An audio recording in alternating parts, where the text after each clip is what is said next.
That's Todd.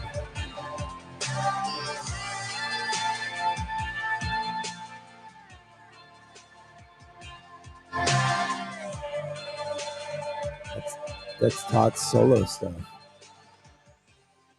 Todd Andrew, my guitar player, lead guitar player, producer for the Small Kicks Music, and man of many bands and talents. This is his solo project. He just released a little sneak peek a couple weeks back on Instagram.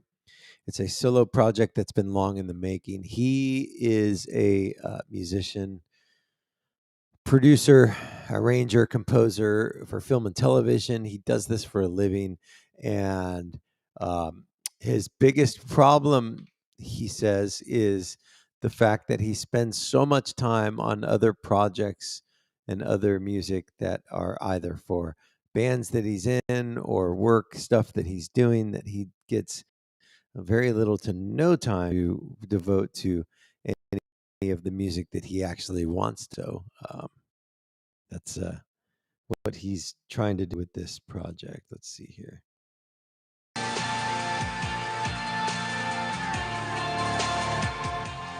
Yeah, it's kind of like a plumber or an electrician or a landscaper. Like, they spend so much time on other people's projects, they spend very little time on their own. So that's Todd Andrews' solo project that he's been waiting and waiting and waiting, trying to get this thing off the ground for years, and just has never found the time or the motivation to get it get it off the ground or started. And so he's finally bringing life to these song ideas that he's had in his head. And so excited to hear what else is to come from Todd Andrew. Good morning. How's everyone doing?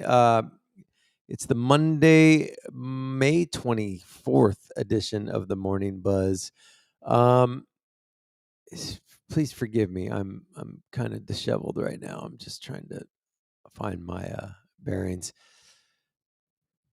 Oh man, this 5 hour sleep thing is killing me. Today is day. What am I on? Day 50. Day 56 of my 75 days. All right, here's what I'm doing. I'm mixing it up a little bit now that it's a Monday. It's a fresh start, kind of perfect time to do it. I've decided to reintroduce fruit into my diet. I haven't done any fruit for 55 days. So here today on day 56, I'm going fruit. I'm getting fruit in my diet. Here's a couple reasons why. Well, first off, I removed fruit altogether because of the sugar that it contains. Right, I wanted to I wanted to kind of go zero sugar completely in my body, no intake of sugar into my body, and so I did that for 55 days. Felt amazing, felt great. The big thing with the sugar, well, two reasons. One, I just missed it, or not sugar, the fruit. I just missed the fruit, and so I didn't necessarily crave like the sweets as much as I just craved like the juiciness and the texture and all of it. So um, did a lot of studying, I guess you would call it, over podcasts and reading online, and just following the people that I follow, and their thought and take on fruit in general. And so, fruit is a good source of fiber. It's a good source of vitamins and nutrition, and a good source of carbs. And so I decided, you know what? Let's put fruit back in the mix for my final 20 days and see what that does, how that changes maybe my digestion, all of it. So hold on a minute. I got to plug my computer in, otherwise it's going to die.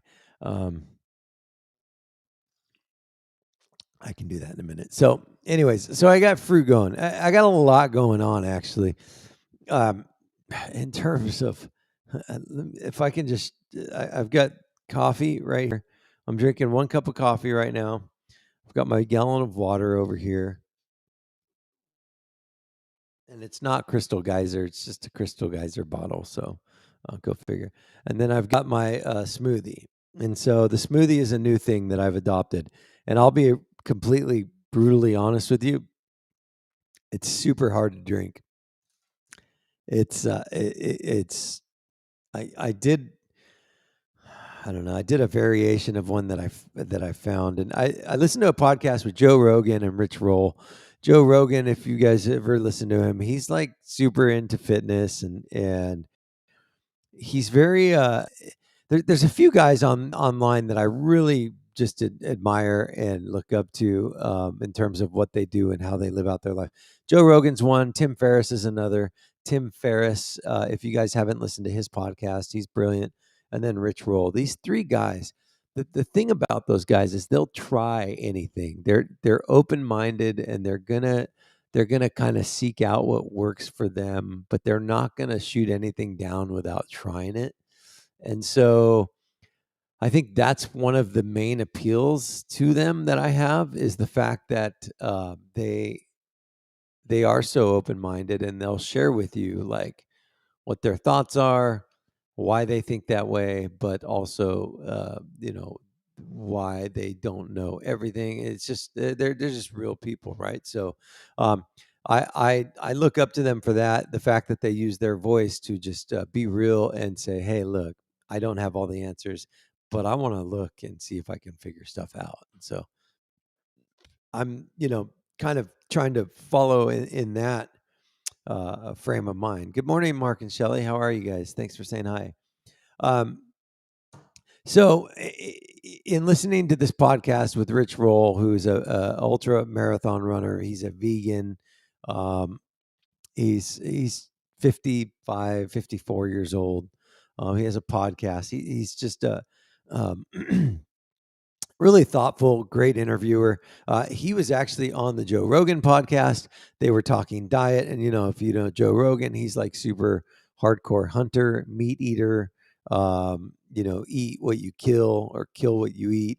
And so the two of them together make a good kind of combo, because they're both very thoughtful. They're both very humble, and they don't pretend to know all the answers to everything. And so they share ideas with each other, and then they debate these ideas, and it's great. One of the things that they talked about was this morning shake that Joe Rogan and Rich Roll actually have. And they do variations of the shake, but the main ingredients that they do, again, it's Monday, it's 7:09. I dove right into fitness. I'm sorry.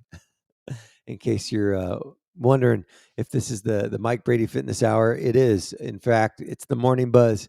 Um, I'll share with you kind of the ingredients to the shake that they have. Let's see here. Let's share my screen.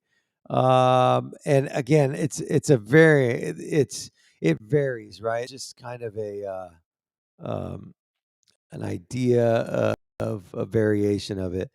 So you got kale in there, 3 stalks of celery, 1 cucumber, a third of a beet, 4 cloves of garlic, 1 chunk of ginger, 1 apple, and some coconut oil. And so obviously the beet is what makes it super red like this. Otherwise it would be green. But so what I put in it, I did all of this on the screen. I also put in it some flaxseed, some chia, and then also blueberries. Those were my variations. I put a little thing of blueberries in it, and again, I'm reintroducing fruit into my diet, and so I tasted it without the blueberries, and it was. I'm having a really hard time putting it down the way it is with the blueberries, but without the blueberries, it was almost like undrinkable for me. Um, and I'm a guy, honestly, that likes it. Like I'll eat everything. I, I got my Manila cup. I went to the Philippines. I ate durian, which, if you're not familiar with durian is a fruit in out of the tropical regions of the East and they say that it smells like hell but tastes like heaven. That's how they describe durian. And to be honest with you, it does smell like hell, but it also tastes like hell. Um, and it tastes like blue cheese and dirty feet is really kind of what it smells and tastes like. But I tasted it, I liked it, and like so I'll eat anything. I ate a day old duck. They call it. I don't even know what it's called. I think it's just called. Is it balut? No, I ate balut, but I think balut's different than day old duck. These little tiny ducklings that they just drop into a fryer. Um, and they're 1 day old. They take them out, and you literally go to like the Philippines version of Costco, and they got like a food wagon out front, and you just order a day old duck, and they give it to you with a little dipping sauce, and you just dip the little duckling into the sauce, and then you eat it, and it was delicious. Balut is a chicken. I believe it's a chicken embryo that is like basically an unborn chicken, and that's also a snack that you can get at like the food truck outside of their version of Costco. And so yeah, I'll eat anything. I'm not like I'll try anything. You ate day old duck, but you can't drink a garlic shake. I know it's the stupidest thing. This is like it's super potent, and I the health benefits they say to this thing is like it will it's like a big shot dose of energy, and it just kind of supercharges your morning. Well, it's not supercharging anything when it's still in the cup and I can't even drink it. So I'm hoping that I can just muscle through it and then feel the benefits of it. But here, watch, I literally am having a hard time drinking this thing.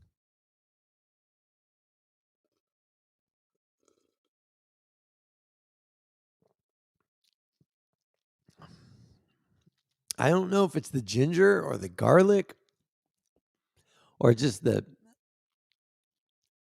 it's the coarseness. And I'm not juicing. Like these aren't.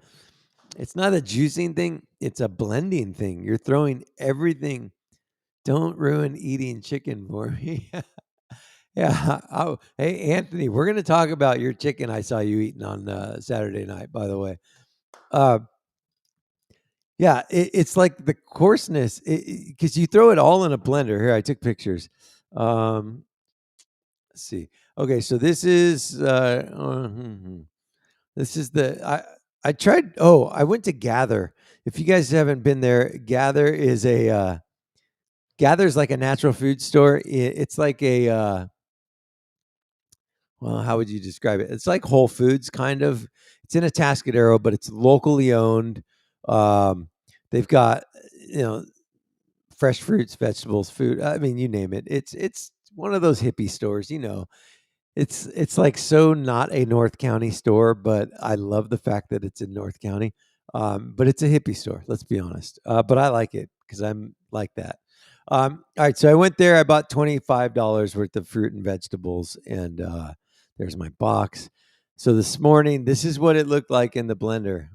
Okay, so you got 3 celery stalks. You got there's a big old piece of ginger in there. Got the chia seeds, apple cut up. Um, there's another side view of it. I mean, so like I'm getting all that fiber in there. It's like it's super fiber. Like that's for damn sure. Here it is blended up. Uh-huh. Yeah, I used that Ninja. It's a great little blender. I don't it wasn't the most powerful blender.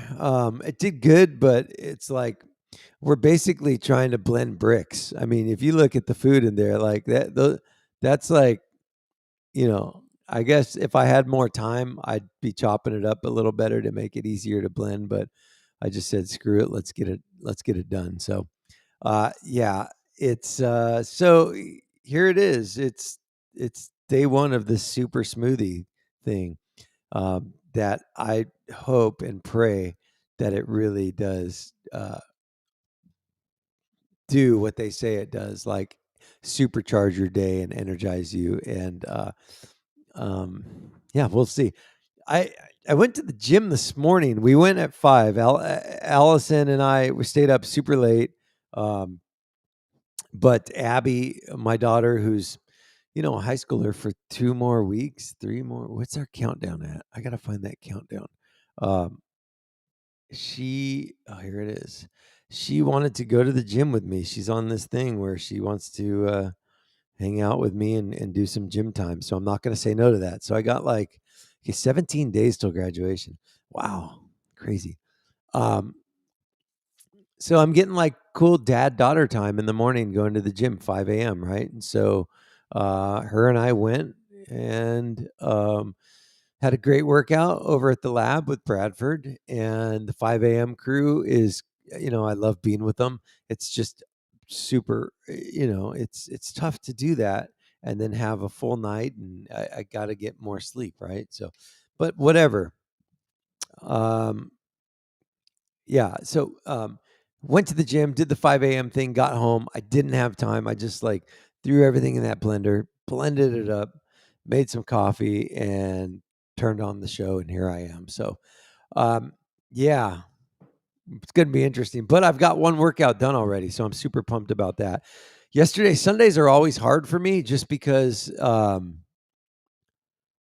it just seems like it's the busiest day of the week for the family and other things and church. And yesterday we went to Coach Crow's 60th birthday and had that fun time. And so, but like I didn't get my first workout started until 4:30 p.m. And then my second one I did at 9, I think. Yeah, 9. And so, and then after that, I read my 10 pages and then I still had my gallon of water to finish drinking. So I didn't get finished with my day of the 75 hard tasks until like 10:30 last night. And then Allison and I stayed up for another hour and then went to bed. And so I'm draining.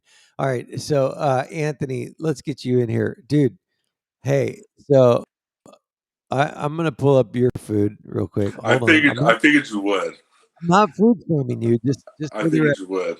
I'm more just jealous than anything. No, So hold that's on. good. That's good. Let me, because when I saw that picture of you, I was like, dude, that food looks so bomb. All right, hold on. And Let that me. was yesterday after church. So Okay, so let me see here. Um, is it on your personal page? yeah, it's on my personal. Okay, let's see here. Yeah, yeah, there it is, dude. This this looked so money. All I wanted to do was eat all of it. And I sure did. So what do we got? We got fried chicken, we have mac and cheese, and is that potato salad? No, that's chicken salad that Albertsons has. Chicken salad, huh? And for the record, those aren't or that's not fried chicken. Those are chicken tenders. Oh, they're chicken tenders. Oh, so it's Yeah, multiple. yeah, Okay. Oh, interesting. yeah. So Okay. Albertsons, they have a what's called a combo meal, and it's anything that's in their deli.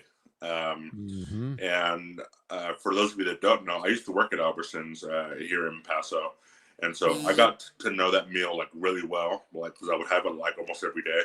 Did you work Um, there like as a teenager? 18 years old, so yeah, just out of high school. Yeah, I worked there until I was 20. Let's see, whatever. I Let's think see. that's how I know you. I think I remember a super tall, skinny kid though. Yeah, that was me. Yeah, that was me. I Yeah. I worked there from 2013 to 2017. So I think I was 22. I think when I finally quit there. Okay. Yeah, yeah. So I did 5 years. Yeah, Wow. yeah. So, but what's cool about that meal is that like you can get anything in the deli that you want, but it has to be like three particular items. So it doesn't Mhm. have to. It doesn't have to be chicken tenders. It doesn't have to be mac and cheese. It doesn't have to be the chicken salad there. It can be anything. Man, that mac and So, cheese, that mac and cheese, there's nothing natural looking about it, but it looks so damn good. and it sure was. Oh my gosh. It sure was. It's Yeah, yeah. mm. It's relatively cheap for the product that you get. But what I can appreciate, and this is where I made that comment as to where you are not going to ruin chicken for me, is partly because of this picture, because I knew that you were going to bring it up. Number one, and number two, Albertsons has such great chicken. I can eat it for breakfast, lunch, and dinner any day, and it would still be good to me. Interesting. Yeah. Yeah. So, um, now the chicken just in the deli or like the roasted the whole chickens that they sell? Like, do you eat those? Oh yeah. Yeah. I'll eat those. Yeah. Those are good. Oh yeah. Yeah. The honey roasted ones, the garlic roasted ones, like they have Mhm. pretty much every chicken variation that you can imagine there. So and it's all Man, and it's all good. I've had all of them. So, so bad for you. but it's so good too. So it's whatever. Yeah. Yeah, so you eat a big meal like that, and then you probably just go take a nap, huh? I sure did after that. Yeah, I got Uh-huh. home. I got home a little early uh, yesterday from church.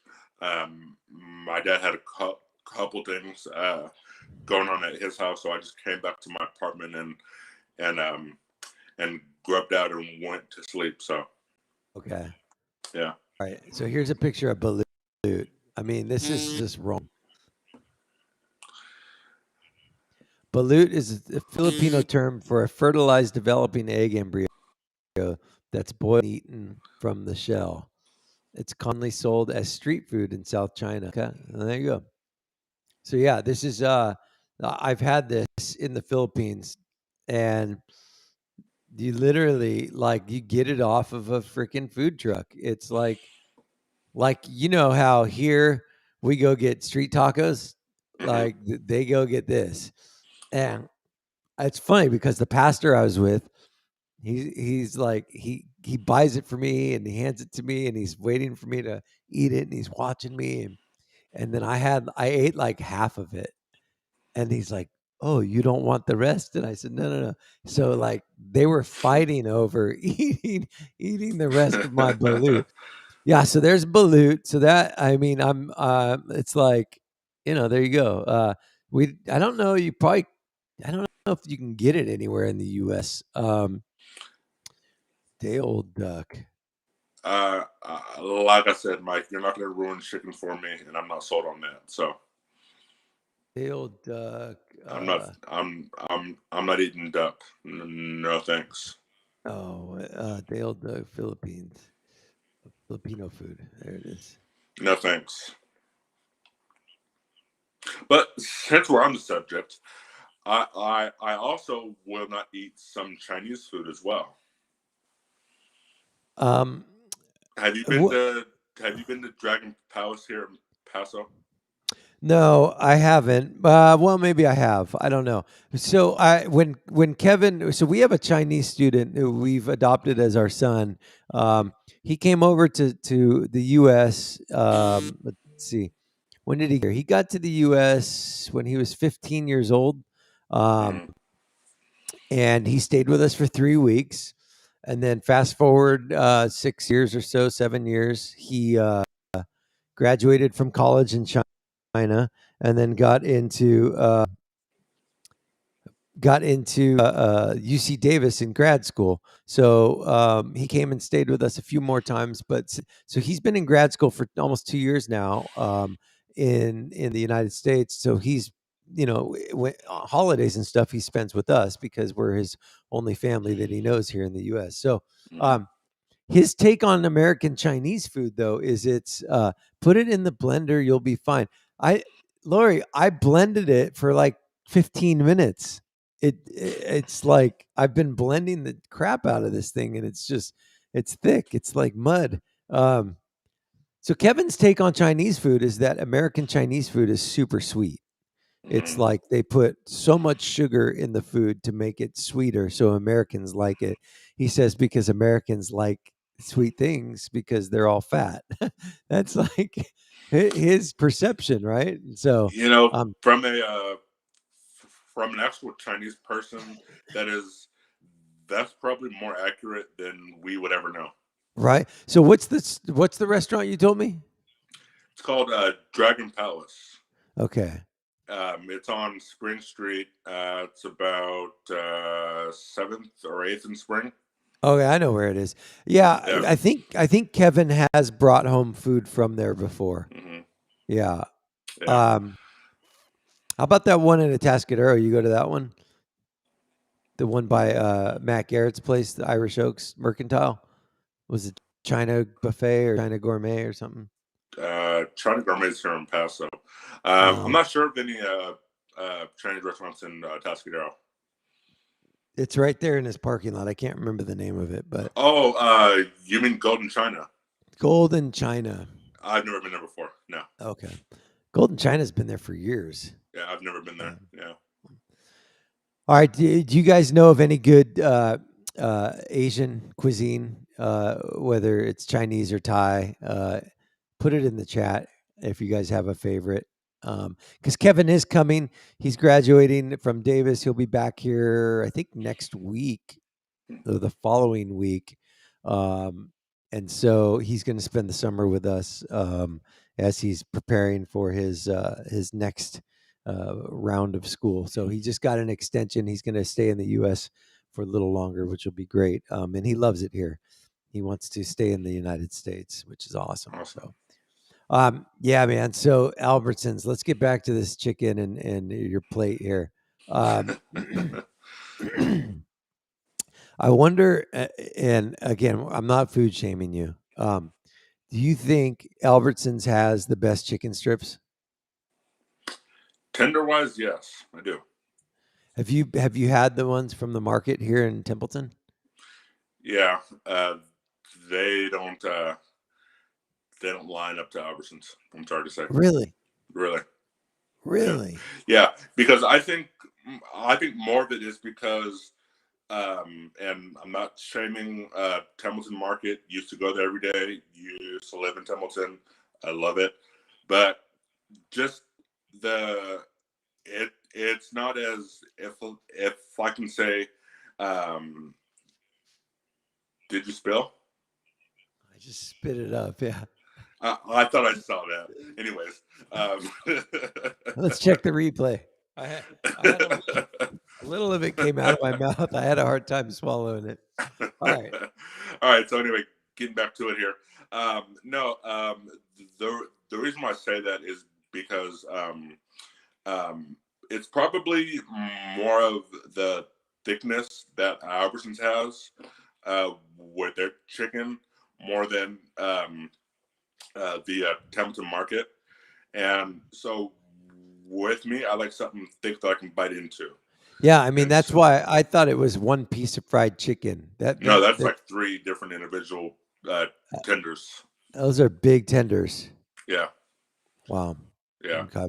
So yeah, the Hamilton Market, they have kind of the slimmer end of the stick when it comes Mhm, to the tenders, and mhm. those are okay sometimes. I've even gotten those sometimes when we're coming home from church and we're Yeah. going to our next event. But I mean, they're good as well. Like I said, I'm not shaming them or anything like that. But I personally enjoy the tenders from Albertsons. I haven't had homemade fried chicken in years. My mom used to make fried chicken when I was a kid. I remember it was like probably once a week we'd have it. It was Mm, delicious. There's nothing like homemade fried chicken. To me, anytime you go out to like a commercial place like Albertsons or something like that, the batter that they use on to fry the chicken in, to me, always tastes overly salty. Like they sometimes, yeah. right? Like it's a Sometimes, fine yeah. art. And the batter is a lot different on those commercial kitchen chickens than it would be like when your mom's cooking it in a frying pan at home. Oh, definitely. Yeah, and what's You know nice, what I mean? and what's nice also about Albertsons is like you know how you go to some stores and they have a deli and like you can tell like the chicken and the food's been there like all day. Hey, Yeah. Mr. Matt. So Hey, Anthony. um, this isn't the case at Albertsons. They like have for fresh chicken, for fresh food, almost like Mhm. every hour. So it's really they sell a good product there. Mr. Mack, you're just joining us. I was not food shaming Anthony. He posted a picture of his Saturday night dinner, and I was jealous. Last night it was last night. Oh, it was last night. Okay, yeah. Yeah. So I was wishful thinking, wishing that I could eat that mac and cheese and that chicken, and I got you. yeah. So, but those days are limited. So we're gonna start building Anthony 2.0 here in a couple months. Excellent. Yeah, he's ready for the challenge. So The 1.0 is pretty good too. the 1.0 is Hey, great. appreciate it. But what'd you do this weekend, Mr. Mack? I had church yesterday. We've got family in town for Yeah. family service. So yeah, yep. All right. Just, Did you do any hikes? no hikes. Just some working around the yard and things like that. Yeah. Okay. All right. Well, Yep. it's starting to warm up a little. So yesterday was a nice day. Yeah. It Yeah. is. Good. What's the latest? Well, we've got a week and a half till final exams. We got scholarship night tonight. Girls CIF soccer rocked it on Friday, and they are advanced into the Final Four this week against Napomo. And we went out to Golden West and beat them. Yeah, they were the number 2 seed, knocked them down. Yeah, so we got Napomo at Napomo Wednesday. We win that. Don't want to look past Napomo, but if we win that, we go to the finals. No kidding. Yeah, versus Kingsburg. If they keep winning. And girls CIF, have we ever gone to the finals or soccer? Not in the last 5 years while I've been here. Oh, yeah, I'm not sure. It's a tough road ahead. We play Napomo, who's beat us twice this year.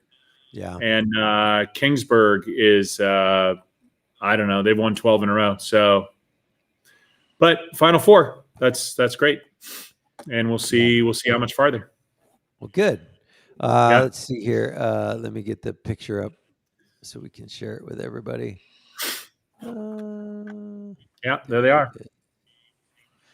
All right. So if you guys want to get the newsletter in the inbox, Mr. Mack's email is down low. It was down low. There it is right there. Yeah, it's almost this newsletter. We're about to ready to put it to bed because, sports are wrapping up pretty quick. Yeah. And when do you kick it off? You kick it off the first week of school, or do you do it like first game? First game. Okay. All right. What is the first competition of the fall? Is it the first football game, or is there like cross country, or? I'm not sure. Football's got their season already set. I don't know about the other fall sports, volleyball, cross country, and girls tennis. I don't know that they already have those things set yet, but we'll be there when they are. Yeah. This picture that I'm looking at, this is just the varsity? Yeah, that's varsity. Now they brought a couple girls up. A couple of our JV girls to give them experience and to kind of fill out the schedule. We don't. A couple of our seniors weren't there. I'm going to guess Maddie Bobbitt wasn't there because she was busy winning the league title for the 3,200 meter. So she wasn't there. I'm guessing she's not there. I'm not sure. Can't see it from there, but I don't see her. So we're missing a couple girls. He brought a couple girls up, and then just to give some of the JV players some experience at the championship level. So that's great. Softball split with Royal Grande, which is good because we had our only 2 losses going into that game, to that doubleheader, were 2 of Royal Grande, both in extra innings. Okay. So we split with them, so that was good. And track, got a whole bunch of track results listed. And girls tennis, we got Emma Zuabe Friday, Saturday, advancing to sectionals. So that's great. So while our sports are dwindling as seasons are kind of coming to an end, we're kind of getting close to championship rounds and things like that. Golf's still going. Guys basketball has senior night this week. And baseball, softball still got a little life in them still, but it's getting, Coach Farley is getting to a point where he can actually eat a couple meals a day and get home once a week. So that's great. Hey, so Friday we played Paso boys basketball versus Paso, rematch of Thursday. Is this the score from Friday? Yeah. It looks very similar to the score from Thursday, which was 69-45. So yeah, really almost identical. Yeah, Bradford said that Templeton played better, longer, but in the end, Paso pulled away. He thought it was a way more competitive game than Thursday, but and in the end, they kind of, I guess, fell apart. Yeah, and that's what I got from Coach Cherry. It's funny, your source is Paso, mine's Templeton, but whatever. He said, despite the score and a loss, we played significantly better. Tonight, we simply couldn't get the ball in the hole. Team-wide, we had a poor shooting night, but our defense was back up to snuff and starting to look playoff ready. If we can build on that, then I feel like we play well in the postseason. Okay. From Coach Cherry himself. Yeah, Coach Cherry's due for another visit and update here, so we'll get him on here this week. So are they going to have CIF basketball this year? Yeah, there is. That is on the schedule. The guys, I think, it'd be nice if they play PV this week. A couple wins there would be pretty nice because we're 5-4 and in 4th place, I think. Paso is 7-2, and they're in 2nd. So yeah, and Paso has not been to CIF or the playoffs in 5 years. Bradford said they haven't won a playoff game. Okay, so 5 or 6 years. So he's looking forward to, the fact that they're playing well. Yeah, they're looking good, looking ready for playoffs.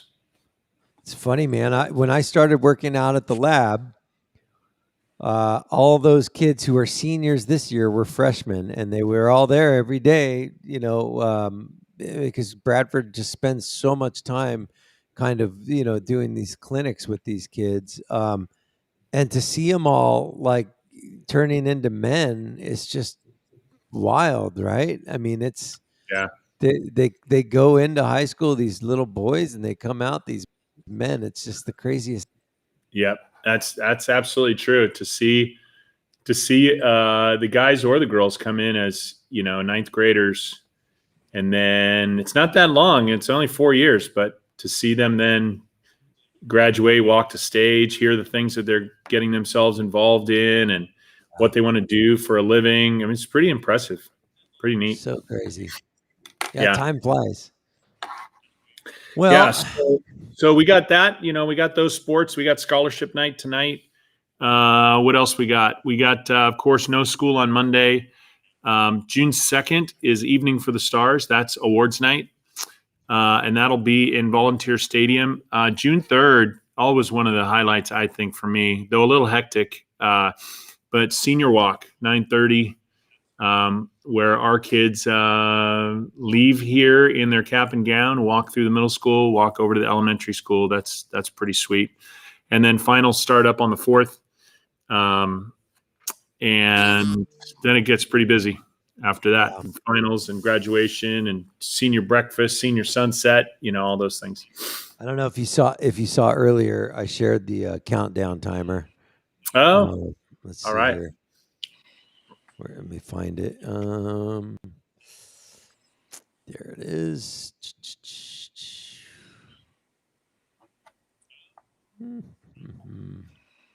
All right. 17 hours, 11 minutes. 17 days, 11 hours, 17 minutes. Yeah, there. That's until graduation night. That's June 10th, 7 p.m. Yep. Yeah. Yeah. It's awesome. It's awesome. Crazy. Yeah. All right. Well, so this week we've got, you said scholarship night tonight? Yeah, scholarship night tonight. Tomorrow I'll have the dollar figures for you. Good. And yearbooks come out this week. Oh, fun. So, yeah, that's always a neat thing for kids to look back, and I saw a sneak peek of it. Miss Chivens did a great job of putting that together amidst a pretty difficult, especially beginning of the year. I was going to say, what a tough year to do this, to do it, huh? Yeah. Wow. Yeah. But hopefully all of this gives people a sense of appreciation for all they have.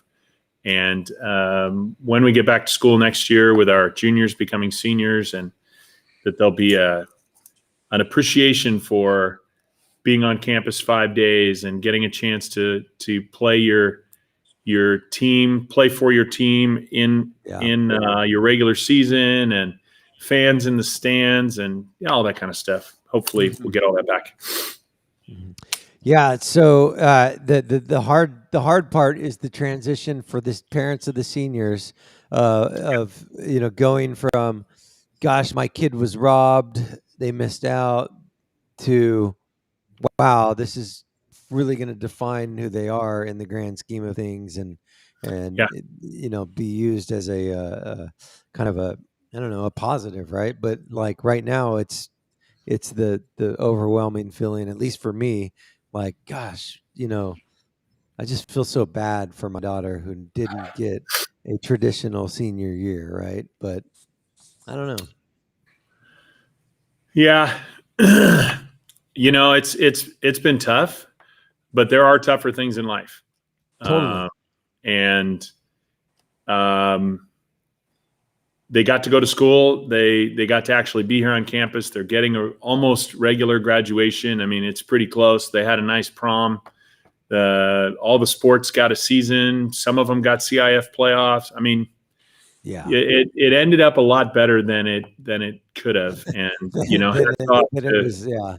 hats off to everybody who put in all that extra time to make things work. So it wasn't ideal, it wasn't perfect, but life isn't. And so, appreciative for just the grace that people have shown other people, and hopefully an understanding of how good we actually have it.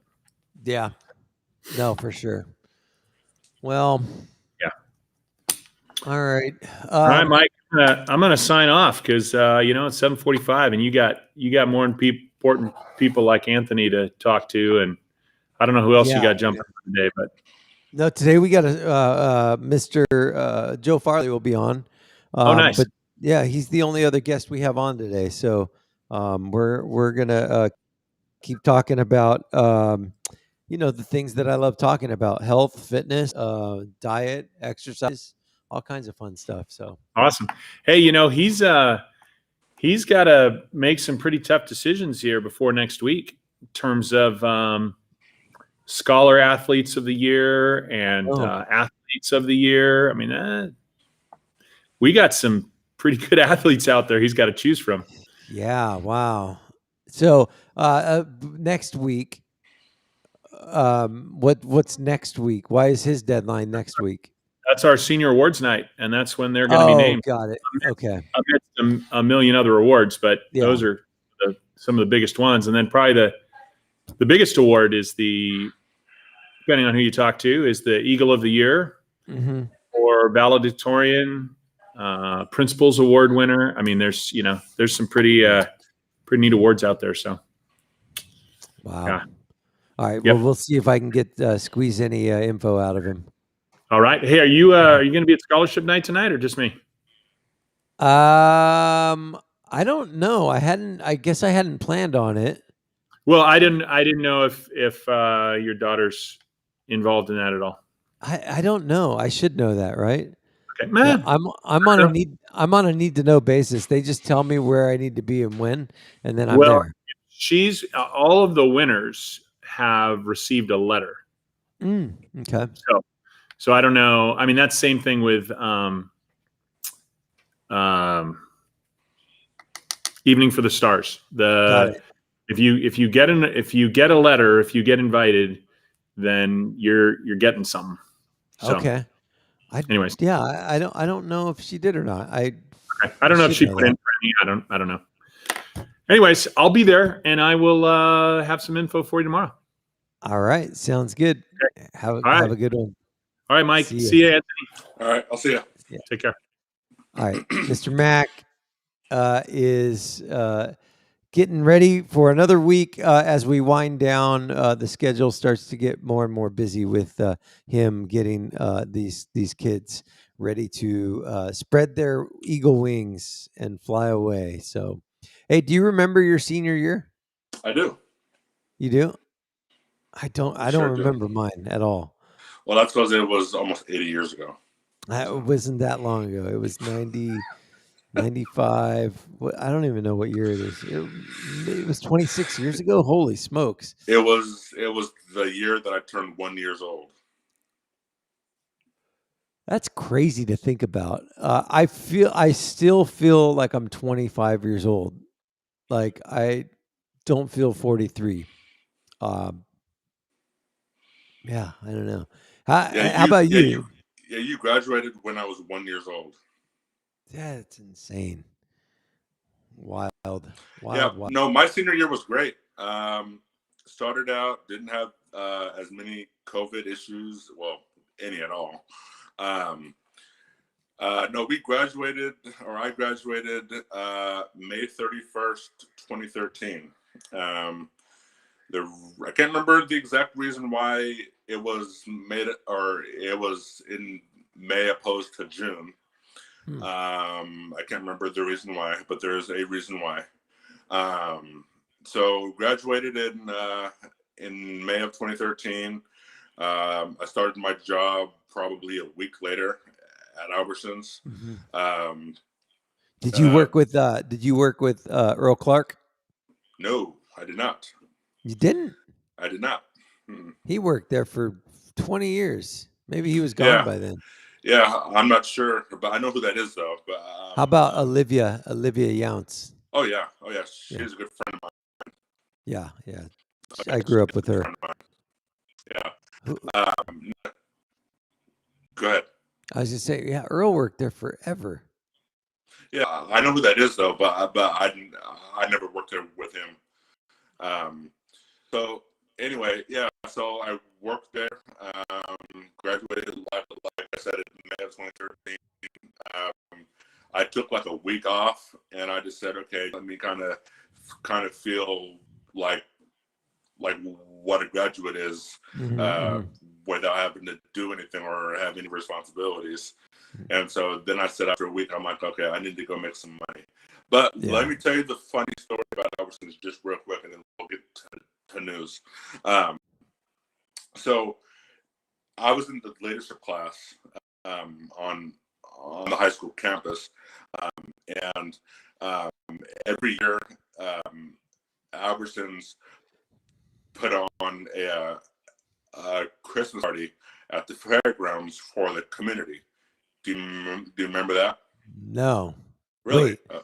Albertsons would put on a Christmas party for the community. Yeah, at the fairgrounds. Definitely don't remember that. Wow. Okay. So all I remember about Albertsons is the the employees going on strike every 5 seconds. No, I feel, I, that only happened I feel one like you time. guys, all you grocery workers are always striking. That's Well, just my we need to fight for a union contract. That's all it was. okay. I didn't personally, and I'll say this: I wasn't. I was for the union and all, like much of, I'll say, my superiors are, and all that stuff, and kind of the older people that work there. I was in it for the money every week. I wasn't really concerned about the union stuff. You were So in it. You were in it for the 3-pack of mac and cheese, the combo meal. Did you guys get free food? no, we got like 10% off, which it came That's out it. it came out like to be just about as expensive as everything else in the store. Oh, dude. So In-N-Out. I was at In-N-Out Burger from the time I was 16 to 22-ish, like uh-huh. off and on. In-N-Out, you got a free meal every shift, at least one. And your managers were so cool that they would be like, "Hey, you want another burger? I made an extra one. You can have it." Dude, literally, I would eat I so much In-N-Out Burger, it wasn't even funny.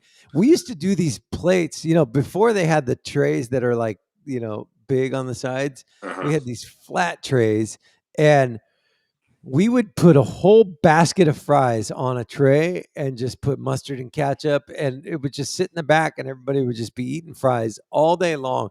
The best fries, if you could get them, is when you cook them, because I think the timer was like 4 minutes and 10 seconds. You cook those fries, right? Mm-hmm. Cook them for about 2 minutes and 30 seconds. Ooh, where they're just starting to get cooked a little and they're like soggy. Oh man, the fries, you order fry light. Ooh, so good. Yeah, we didn't have that luxury of free food. But like I said, we got like 10% off, Yeah, which came out to be just almost as expensive as everything else in the store. So sure.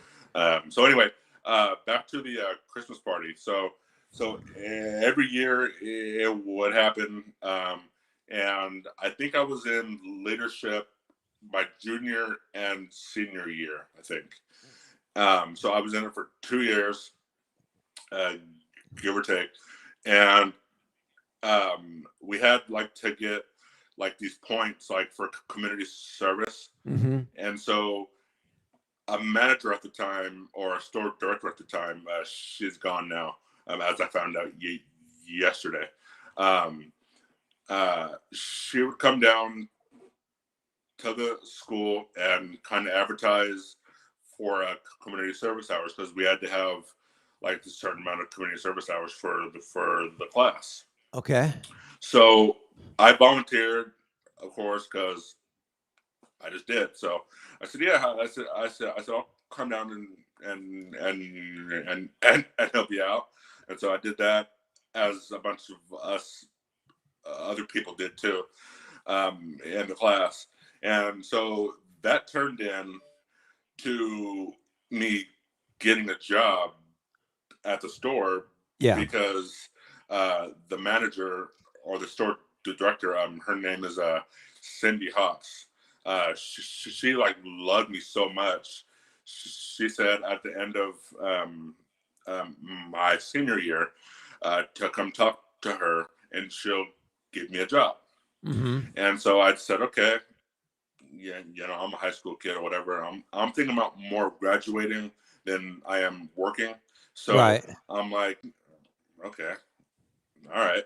So I graduated. I said, let me just take a week off, just to relax, and then I'll see about the job opportunity.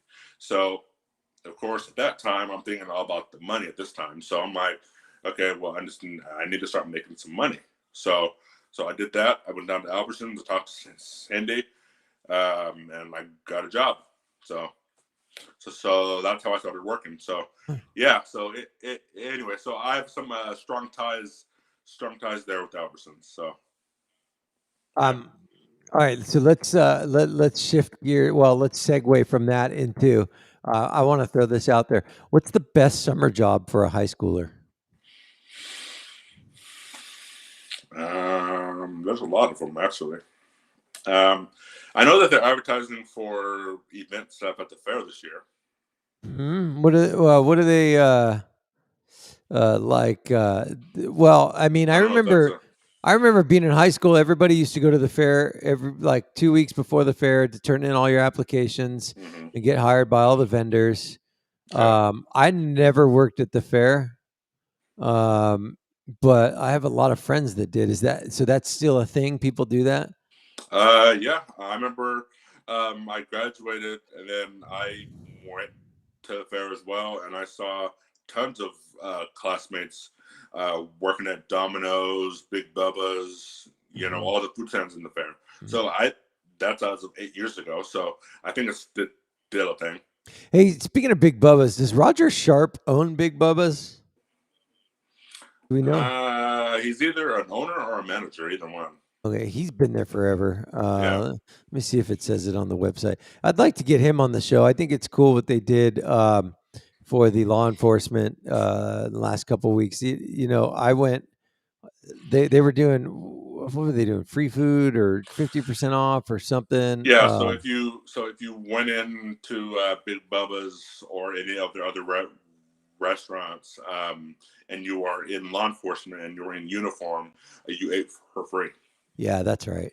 Yeah, I thought that was cool. I'd like yeah. to get on. Randy Doty says yes. Yes, what? Roger owns Big Bubba's, or yes, yes. Um, yeah, it'd be cool to get Roger on to talk through because he's just been in the community for so long. Hmm. Dude, Bubba's is one of those weird places that I scratch my head, and maybe because it's just on the side of town that I only go to once a month when I have a fair board meeting. It's like, um, uh, okay, so Randy says he owns it. Mm. Um, Bubba's is one of those places where you're like, how in the heck is that place still open? Is it busy? Do people They're go there? they're expensive as far as I'm concerned. Yeah. um, yeah, no, I don't go there a whole lot. Actually, matter of fact, last time I was there and I ate there was for my birthday last month. So um, uh, they weren't busy. That was around lunchtime, Mhm. around 12:30. So they weren't busy then. Mhm. Um, and I can't speak for if they're busy at night or whatever. But Hey, yeah, you know who does a good job hiring high schoolers? who's that? Gray Wolf and Barton Wines. Hmm. They seem to like it's like boot camp for high school job people. Like, you want your kid to go get a job, throw them in Joe and Jenny Barton's boot camp, and they'll teach them how to be a real life contributor. Yeah. They kind of they do a good job of bringing these high schoolers in and training them up. Where else is a good place for a high schooler to work over the summer? Um, Everybody used to be lifeguards back in the day. That was a Hmm. big thing. Not me because I didn't swim. But lifeguarding, the fair, um, in I think that was pretty much it for North County folks. yeah. I'm trying to think. Where the In and Out. I mean, In and Out. Did nothing beat In and Out Burger. Um, hey, also, okay, this now we're turning this into the food show apparently, but we were at Chipotle the other day. I love Chipotle. Chipotle is like I could eat Chipotle every day, once a day. Um, Dude, we walked in there and I've been getting this bowl like the same thing. Is this a Um, teriyaki bowl? no, no, no, no. I get they don't have teriyaki at Chipotle. I get the I don't go um, there. I don't know. I get a little white rice. I get a little black beans, and then I get double meat. So I load up. I get 2 servings of meat. I get chicken and I get carnitas, Hmm. and then I get the veggies, and then I get the guacamole. Hmm. Okay, so and I get a double guacamole, so 2 scoops of guacamole. So we get there. Allison orders. She gets her burrito, and then I order, and I'm like, okay, this is what I want. Um, we're out of carnitas. You're gonna have to wait 5 minutes. Okay, fine. I'll wait. 10 minutes goes by, no carnitas, and my half-made bowl is sitting there. I'm like, you know what, just give me double chicken. And they're like, okay, no problem. Dude, they were out of literally everything the other day. I think we went at like 2 p.m. Mm. And it was like, when you get those restaurants when they're in between shifts, and it's Yeah. like, Oh yeah. I hate that. Yeah. it was definitely the in between shift crew. And we had this joke when I worked at Starbucks too, is like the people that came on to do the closing, the closers were always the worst because they just were trying to do like shortcuts to get out of there. Mm-hmm. So yeah, the in between crew is probably worse than the closing crew, because they're just like the skeleton crew that's paid to be there when it's not really busy. And the reason why the managers put them on shift when it's not really busy is because they pretty much suck, right? Well, if you think about it, if you think about it, the in between crew is the closing crew. Well, yes and no, right? So the closing crew basically comes in like 4 or 5 p.m. to close. The in between crew is like the noon to 4, right? Um, the like after the lunch rush is over, before the dinner rush starts, that in between crew's got a critical job, like get everything prepped for the night and keep the store running. Well, you're like hard pressed to get them to do both. You get them to do one or the other, but it's like, yeah. So, but Chipotle, it was. I've never had an experience like that before with them, but I've probably never eaten there at 2:30 in the afternoon either. So, Yeah. it's just kind of hit and miss. But anyway, so yeah, where else is a good place for a high schooler to apply? Lots of wineries. I don't know. Wineries are now doing this food serving thing. A lot of them, right? Because of COVID, they're Mm-hmm. trying to figure out ways to get people in and make an extra buck and, um, comply with all the regulations. And so there's probably some food opportunities out there. Trying to think what else. Basketball. Like Parks and Rec department. I know Melissa was hiring Yeah. umpires. That's another one. Yeah. I'm not totally 100% on summer jobs for teens. Can I tell you a story about one of my jobs? It's your show, Mike. Go ahead. Hold on a minute.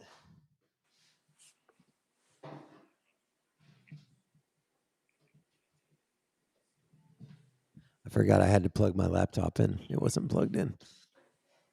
Dude, I'm the worst employee ever, and I've always said this. I'm a terrible employee. In college, one of my fraternity brothers got me a job at Macy's, downtown Sacramento. Macy's at the mall, and I was a parking lot attendant. Macy's had their own parking lot, right? And so I was in literally a toll booth, like sitting in there. Worked there for 3 weeks, and I would just, collect the payment from people as they come and go. And one night we were having a fraternity party, and it was like a big party, and I was on the committee, and I was the DJ for the fraternity house. Like I would spin the records, and this is like, we're talking 96, 95, 96. It's like Tupac and Biggie, like all Mm-hmm. good rap was out, right? Oh yeah. And so this party was going to be the party of the year. And I had to work in this stupid toll booth at Macy's until like 11. And I'm like, nope, I'm not going to do it. Dude, I just turned the lights off, closed up the booth, locked it up, walked out, went to the party. Never even went back to Macy's to get my paycheck or anything. That's crazy. I just never showed up. I was terrible. Well, But it's that's the mind of a 19-year-old though, right? Like right. this job is not going to be my life. I'm going to go do this when it's going to be. I had a similar story at the fairgrounds a few years ago, and now we've turned this into story time. Yep. So, Confessions of worst jobs ever. Yeah, if my dad's watching this, he'll get a kick out of this because he remembers this. So it was my first time working nights, right?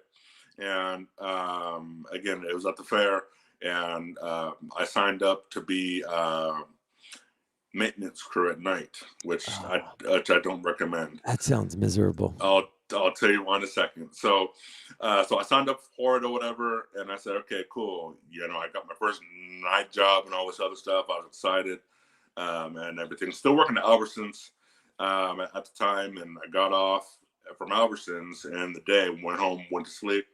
Then I got up for night shift, right? Terrible idea. And so then at that point, I went to the night crew job at the fairgrounds. It was 11 o'clock. And keep in mind, this is the fairgrounds after the fair got over in one day. Right. Like, it's like you basically pick up all the trash and crap from everybody who's been there all day. Oh, yeah. So nightmare. So I said, okay, fine. I'll just try to see what's going to happen with this. And Mike, I tell you, after like 3 or 4 hours, when we finally got a break at like 2 a.m, I got in my car and I left, and I never went back. You're just like, I'm done. I'm not one to pick up anybody else's trash. I'm not going to let this define me. I don't pick up people's trash. I pick up my own trash, and that's it. What do you think the job was going to be? I didn't know. I just thought it was extra money, which it was extra money, but still at the same time, I'm like, I don't want to pick up other people's trash for 12 days. Yeah, well, so we finally got a break after, I think it's like 4 hours or whatever. That was it, huh? And I got in my car, and you saw that as your chance to go. Yeah, I saw it as my chance to go. I got in my car at the lunch break, and I left, and I never went back. And like a few months later, like I got a check in the mail for like $300 or whatever it was. So it was crazy. So you got a check for $300 for 4 hours worth of work? I think that's what it was. It was something like that. Wow. I'd go back and get all the trash. Hold on. Allison just walked in and said my office smells. It's the shake. It's like garlic, huh? Yeah. Yeah, it's the whole room smells. I smell like garlic. So I remember that, and I'm just like, yeah, I'm never coming back. So I didn't ever go back. Yeah, I mean, I had a couple jobs like that. There was one, another fraternity brother. These were all at Sac State. Another fraternity brother of ours owned a company called Sleep Train, and Sleep Train was a big mattress company. They hired all the fraternity brothers. I had to deliver mattresses. It was the worst. I worked in the warehouse for a couple weeks, and I hated that because I was small and I wasn't strong. And you had to like lift the mattresses and move them around, pull the orders, load the trucks. Then I went out on deliveries, and deliveries weren't bad, but the problem with deliveries was, it's one thing to take a new bed to somebody and set it up, but it's a whole nother thing when you got to pull their old mattress out and carry it down to the truck yourself. You got to do all the work. Yeah. Dude, yep. I'm talking like kids' mattresses with pee stains. Oh yeah. And you're like, and you have to carry them by yourself. You have to balance it on your shoulder and on your face. And so you got a big pee stained mattress pressed up against your face as you're walking down the stairs. And then you got, dude, it was the most disgusting thing I've ever done in my life. I've done it. So that, I think I lasted like a month at that job. Like, no, not the mattress deliveries is not for me. Dude, I've had some weird jobs though. I mean, Yeah, I've never had a job that I hated. Yeah. Although technically, if you want to get technical about it, I've only had 2 jobs in my life. Mm. Which that was started out as every high school kid should, in my opinion. Mhm. I'll get more to that later. Mhm. Start in the grocery store. Yeah. Yeah. Because that just teaches you just about people, number one, Mhm. and I have a few uh, stories about customers, but I'll tell you about those at a later time. So just there's something about working in a grocery store as a kid fresh out of high school that teaches you about responsibility. So in my experience anyway. So and also the second job I've had, which I'm in right now, is security work, and so which is going to branch out to law enforcement at some point. So so I've only had technically 2 jobs in my working history, I guess, and I love them. Yeah. Yeah. Yeah. I love working security. Um, I just I love it. Mhm. Mhm. Mhm. So yeah.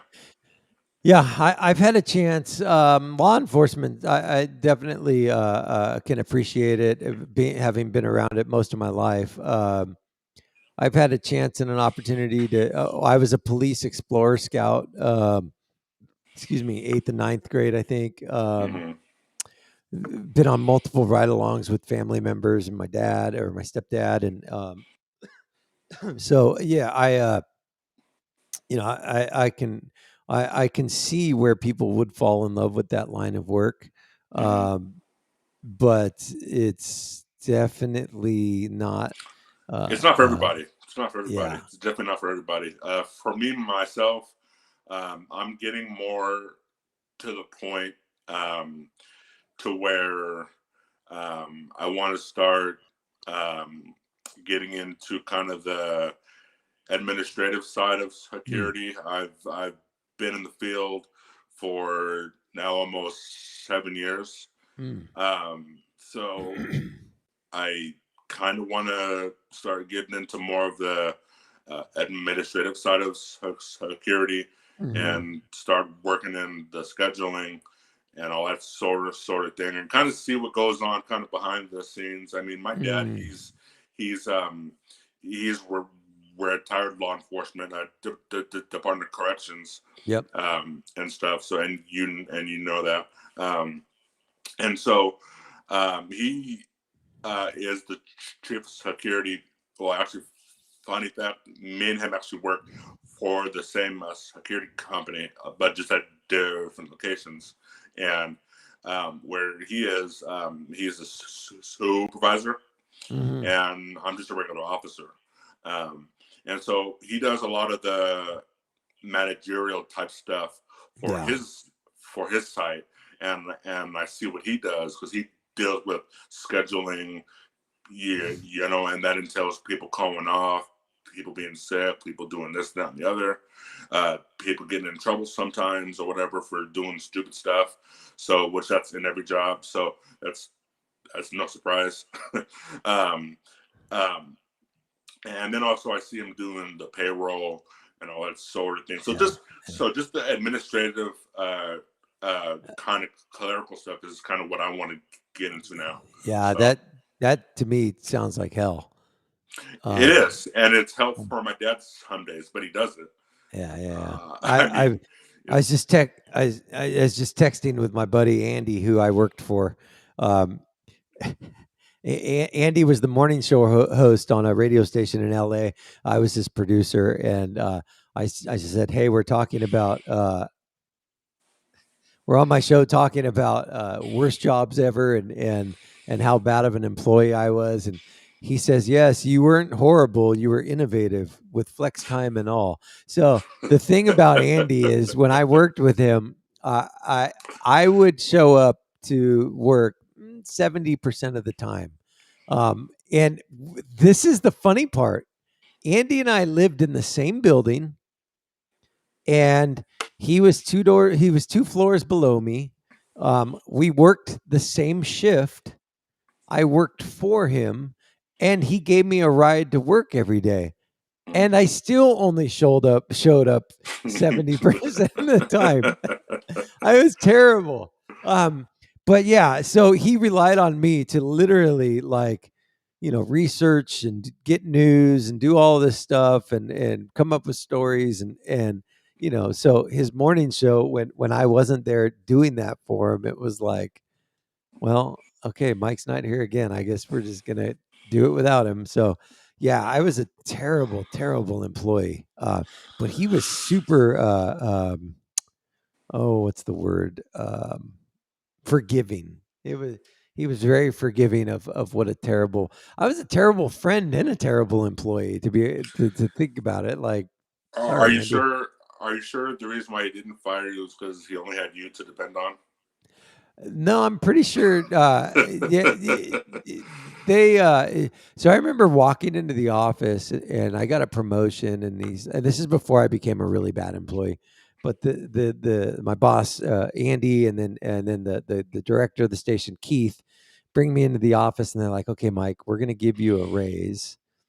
We're going to put you on a $25,000 a year salary." And I was like, that's awesome. Okay, cool. So right when I went on to celery is like kind of when I stopped showing up all the time. I was like terrible. Yeah. But what do you do when you're 22 years old and you're living in Right. Hollywood? Like, Yeah. what do you expect? Do you think you're gonna get like the best employee ever? But no, I apologize, Andy. I'm sorry that the radio station ultimately ended up going Spanish and then internet only, and so probably in large part because of how badly I worked at my position. So it's all my All right, fault. Mike. So can we get to news real quick before What Mr. Farley comes on? news is more important than terrible summer jobs? Yeah, real quick update with Joe Farley. He's on the phone with the Royal Grande right now. He's going to jump in when he's done. What's going on with the news? So I don't have Hold on. much. Hold on a minute. Hold on. Bear with me. Hold on. Hold on.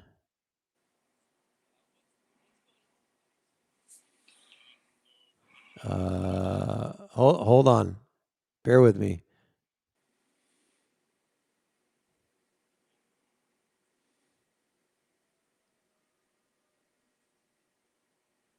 Oh, and I can send you this too, so you can also show. Oh, hold on.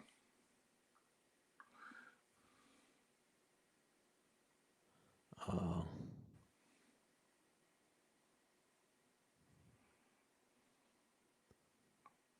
Oh man, I'm.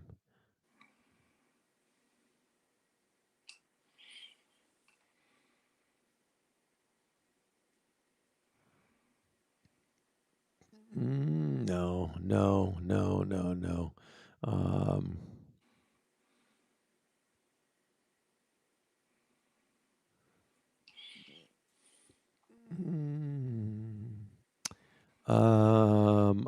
Okay. So I was going through trying to find a cool news flash sound effect, but the moment's gone. Hey, Mike. I, Are you? I If I send you something on your phone, are you able to show it on screen? Sure, yeah. Okay. Oh wait, on Can my you? phone? Yeah. Yeah, send it over. Okay. We'll figure it out. All right. Yeah, we need a news bulletin like Stinger news.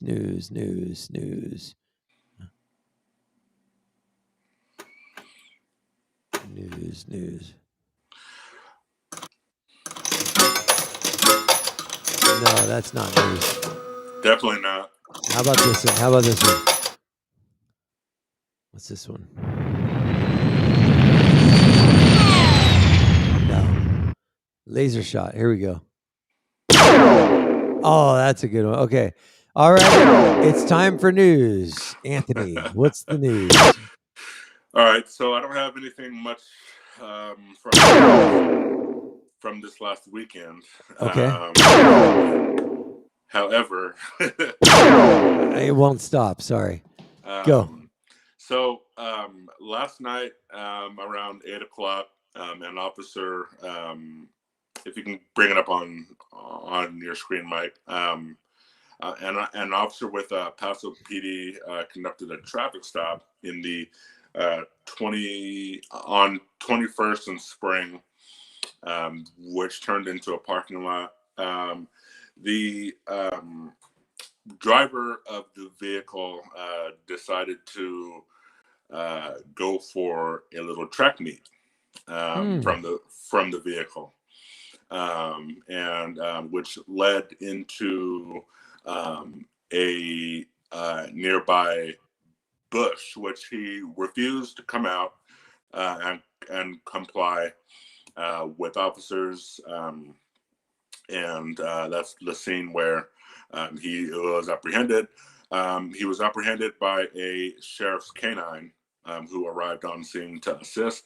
So that right there, that picture there is of the traffic stop. If you know where this is in the That's right by Savage Spirits and Deli. Yeah, that's the O'Reilly's parking lot there. Yeah, that's where the initial traffic stop started.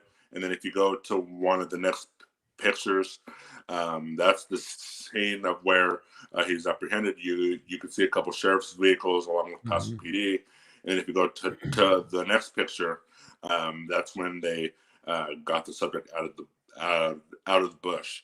So is it pretty common for the sheriff to be operating inside Paso these days? Yeah, they can go anywhere in SLO County and conduct traffic stops, do anything they want to do. So this was a sheriff call that followed him into the area, or is it a PD call and they helped? No, the sheriff was assisting Paso. Got it. PD. So they called for K9 to assist with getting the subject out of the bush. Okay. And as you can imagine, Mike, the canine worked to get him to give up. He didn't get bit or anything like that. Yeah. They just kind of used it to further encourage him to surrender. So he did. And he had warrants along with the other occupant of the vehicle. That's the German Shepherd that was getting him. Yeah, along with the other person that was in the vehicle, they also had warrants. So they both got hooked up with warrants. So okay. Yeah. Yep. Yep. That's time running out for them. That was their buzzer. So, did you get the pictures that I sent you on your phone? I did. Yeah, you sent them to me. Those are the graphics you want to design stuff for your stuff. Yeah. So I like the last one that I sent you, and so that's the one I think that we're going to use for the graphic. Not that one. Oh, I see. That's the last one. This one.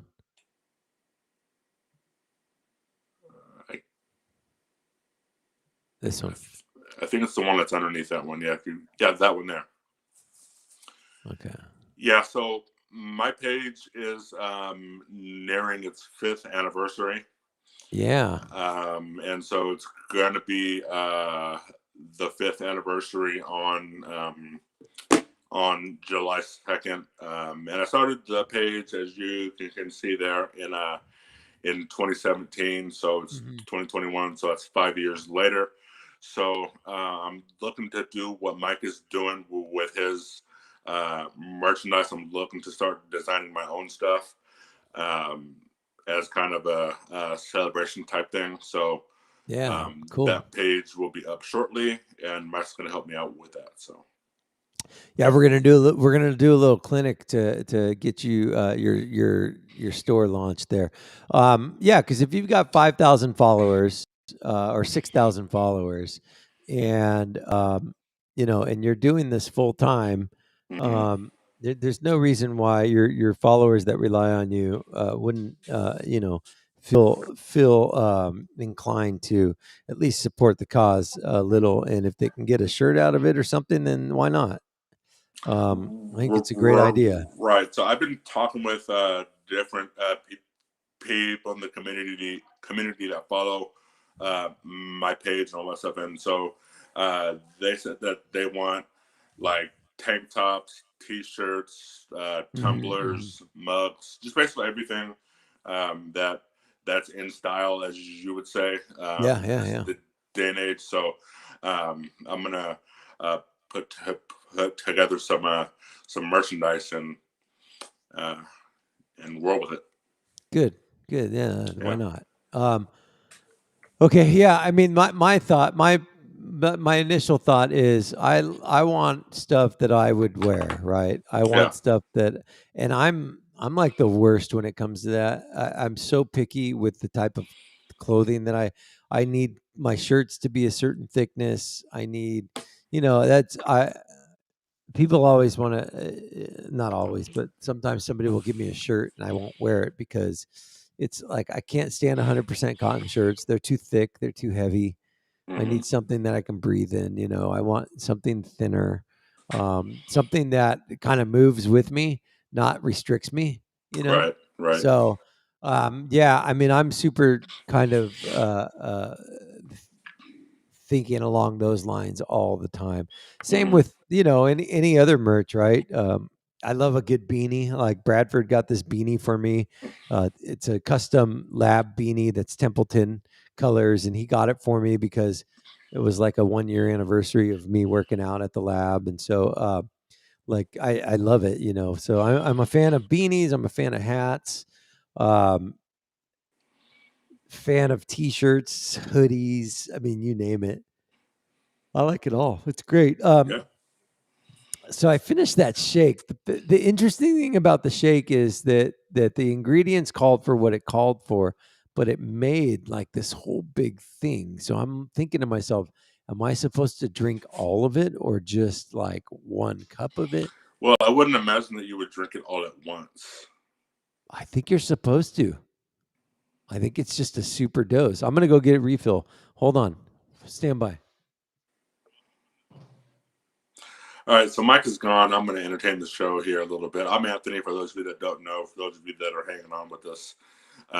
We are, or I am, Anthony. I'm the owner of Pal Struggles Incidents in Action on Facebook. I co host the show with Mike, and I bring the news and action as it comes in, if there's any, during our 2 hour show here. So nothing really going on today so far. It's going to be 91 degrees here in Paso. Um, and it's supposed to be getting warmer as the week goes on, which is great. The clouds and fog are starting to burn off now as we get into the 8:30, 9 o'clock hour. So, and Mike went to go get a refill of his drink that he made this morning. So he put me kind of in charge until he can get back. So, like I said, not much going on this morning.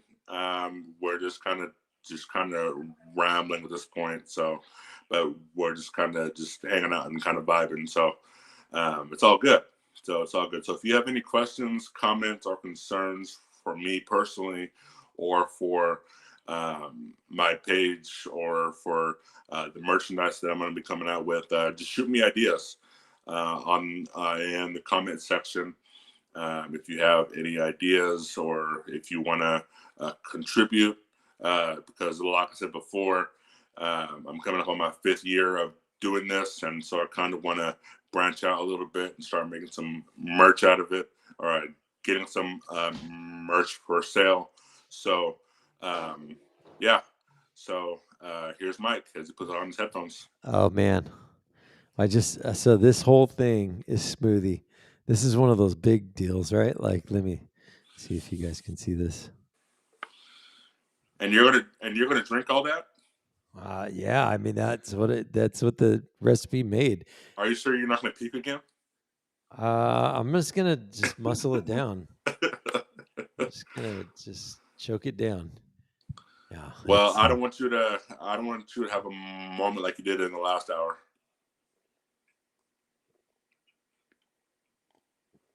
Oh. Wow. I have a feeling it's going to be worth it. So super strong. 4 garlic cloves is a lot of garlic. And shout out to Randy Doty, who just followed me on Instagram. I just saw that. Oh, nice. Thank you, Randy. Appreciate it. That's awesome. Yeah, Randy's got his hands in a lot of things. He's one of the directors for the Templeton Youth Football League. He owns a production company. He owns an apparel company.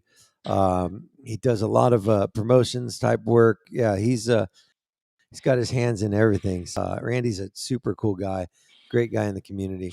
And also let me plug this as well. For those of you that don't know, I am on Instagram with my Paso incidents as well. So if you want to follow that, I just post pictures from my stories on there. Mm-hmm. So on Instagram, it's Paso Robles Incidents. It's all one word. So yeah. Paso Robles Incidents. Mm-hmm. Okay. Yeah. Cool. Yeah. So, what day do you want to start doing your health and fitness stuff? Here's what I'm getting at. So a number of people have reached out to me over the last 56 days, and they've the kind of the feedback that I've gotten is that hold on one second.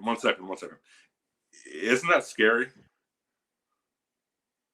I don't know what I'm looking at. That's supposed to be R. Kelly. I'm sorry. What? That's supposed to be R. Kelly. What is he? He's getting plastic surgery? Is that what's going on? I'm not sure what he's doing or what that is. Yeah. That's. I'm sorry. You follow R. Kelly on Instagram?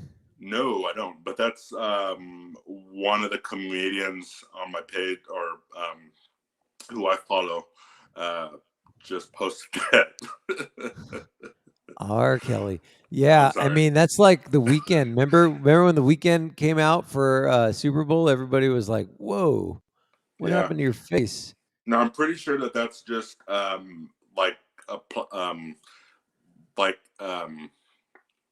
the wax museum in Vegas or something.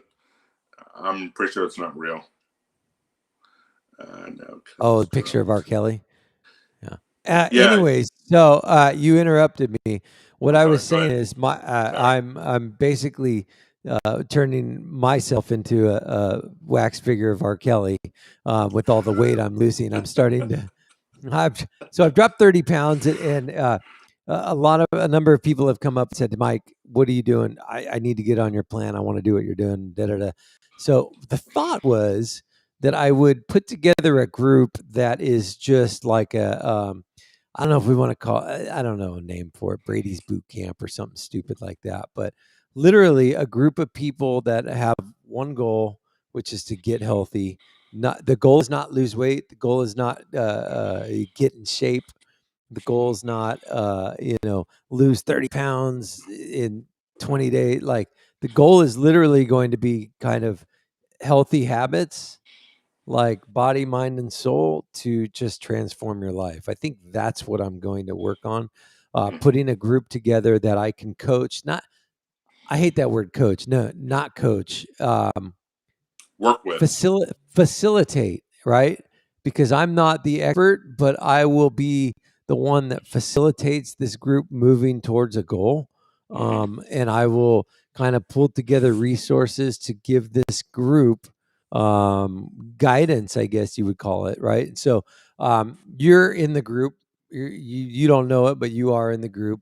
I've got probably 2 or 3 more people that are doing it as well. And I was thinking about throwing out there to maybe 10 people max. But this is something that I would spend a considerable amount of time and energy on, helping you guys just kind of in the form of guidance, right, and accountability, and being there for you, and because I'm obsessed. I love researching and trying to figure out how to kind of I guess make yourself into the best version of yourself. Like, I just love all that stuff, and I'm not afraid to try things, right? So yeah, I'm that's one of the things that I'm processing through, trying to figure out what that looks like. There's a nonprofit that's a nation. Well, it's actually worldwide. It's called the November Project. The November Project is an interesting concept, and so let me pull it up here. November.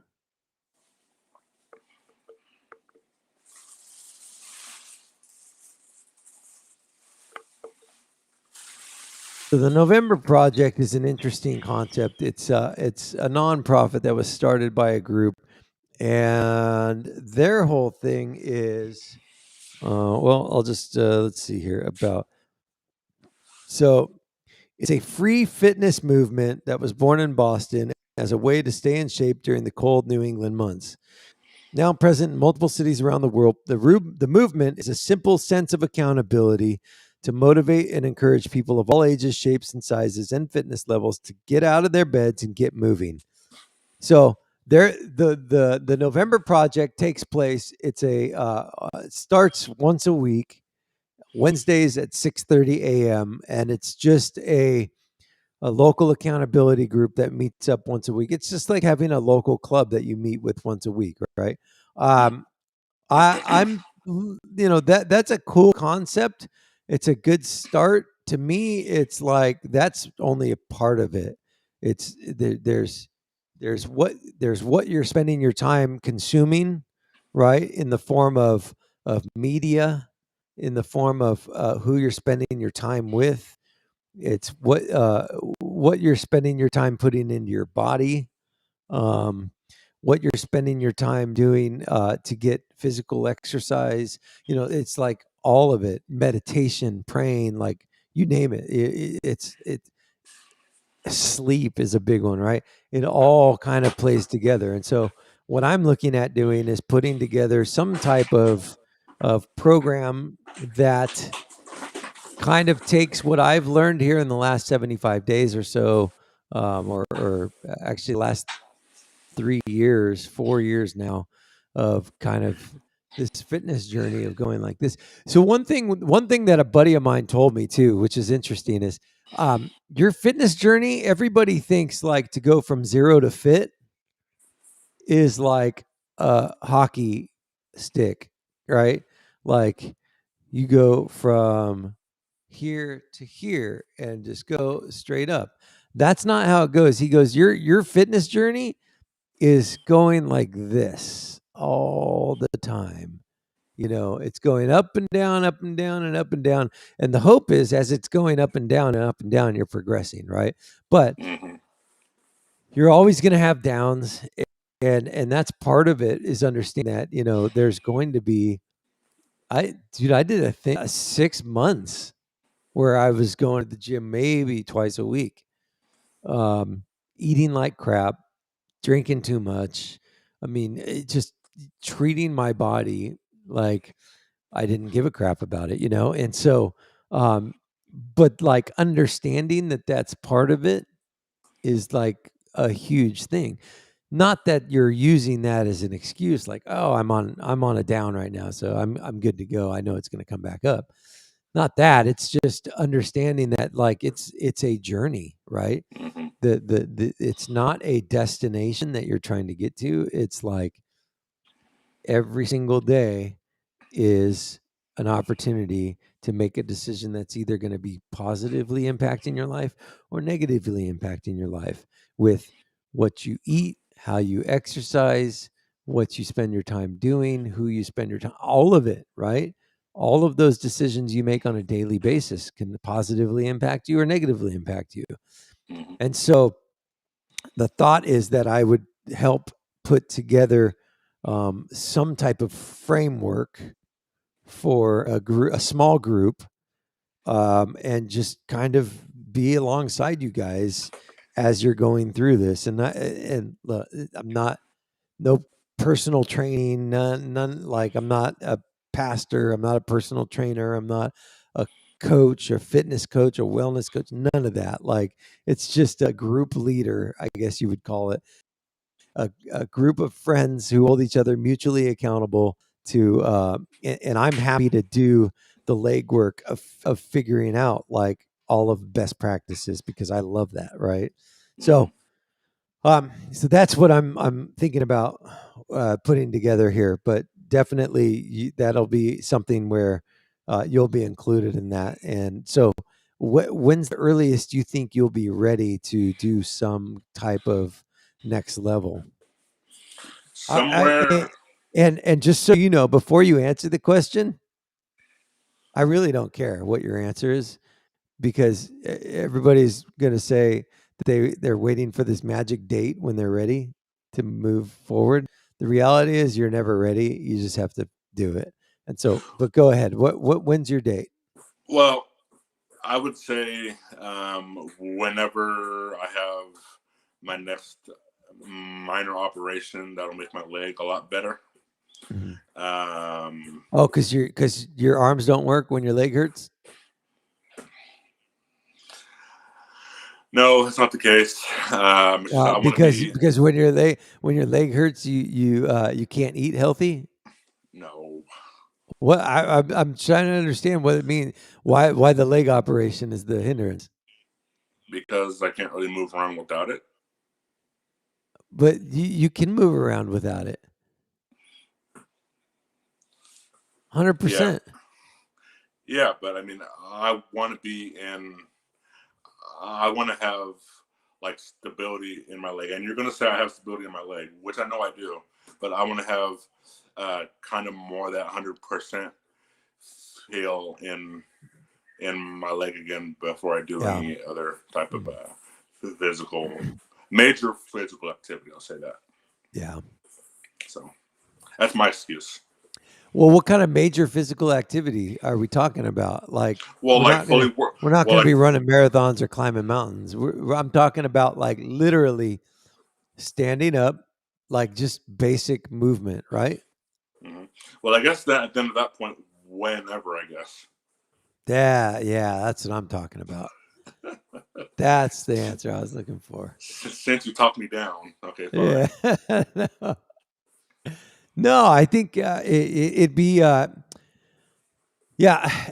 And honestly, like your diet is going to play a huge factor in your recovery. I think, right, with the Oh, definitely, everything definitely. you're putting in your body has implications as far as like inflammation goes, energy levels.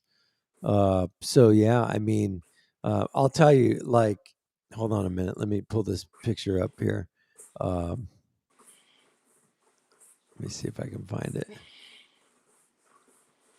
Bear with me. Oh, here it is. Yeah, I mean, that's not like that's not exactly fuel for the body right there. No, not Oh exactly. man, Not exactly. no. I mean, yeah, right. Like, I mean And you and you that's and all you said fine that and good to do every once in a while. and you said that you weren't gonna food shame me. I'm not food shaming you. I'm not. Uh-huh. I'm just saying that this isn't it's not a sustainable thing. Have you seen the documentary Super Size Me? I have, unfortunately. Yeah, I mean, it's fascinating, right? Yeah. What's really fascinating is that he goes from uh, being super healthy and being on mostly a plant-based diet, Mm-hmm. um, to going into this supersize me thing where he's eating McDonald's every day. He's only eating McDonald's. His body goes from wanting to reject McDonald's because it's making him feel sick Yeah. to conditioning itself a few weeks later to he can like his body is craving and wanting that McDonald's, and he feels sick until he gets that McDonald's. Like that's Yeah. insane, right? Like you eat McDonald's to feel better. Yeah. Yeah. It's wild. Yeah. It's Wild. crazy. It's crazy. Wow. What's your favorite thing at McDonald's? I'll tell you mine. I don't eat a whole lot of McDonald's, but I would say my favorite thing is the breakfast, the hotcakes and sausage. Yeah. I used to love making I worked at McDonald's when I was 15. I used to make the pancakes. They had this big thing. They go, and it splits out the pancake. But man, I used to eat that batter raw. It was so good. So good. That's the stuff you can do when you're 15 and not worry about it, right? Yeah. My favorite thing at McDonald's, Big Macs. I love Big Macs. My grandma used to love Big Macs, and her and I, that was our thing. We would eat Big Macs together. But here's a tip, and it may have changed since 1993, 94, but maybe it hasn't changed. We used to make the tray with all the Big Macs. We'd get the lettuce and we'd throw all the lettuce all over, right? And then after we were done making that tray of Big Macs, there'd be lettuce everywhere all over the table. We'd grab a wet towel and we would slide all that lettuce into a bowl, like and so that lettuce would just be greasy. And, then we would use the lettuce in the bowl on the next group of sandwiches. So basically, like lettuce that is just like nasty lettuce chunks everywhere, right? We would use that. So when I order Big Macs now, I get it with no lettuce because I don't That's want any of killer. that. Yeah, it's That's so killer. gross. Yeah. Dude, I remember the meat, man. We would cook that meat and it would sit in these warmers for like 2 hours with timers. Mike, just like the chicken, don't ruin hamburgers for me. Oh, dude. We'd pull those patties out. They'd be green. They'd be sitting in there for Mike, knock it off. Knock it off. Oh, man. Yeah, don't but ruin hamburgers for me. No, I look, and I'll still eat them. I mean, the Big Mac is. Oh, and then the McRib. When they bring the McRib in, I love those. Okay, so the funny thing about the McRib is I've had it recently, and you know what? It tastes store-bought. Well, what do you mean store-bought? Like, you know how you can taste things that are store-bought and you can just tell that they're store-bought? Yeah. The McRib tastes store-bought. Okay.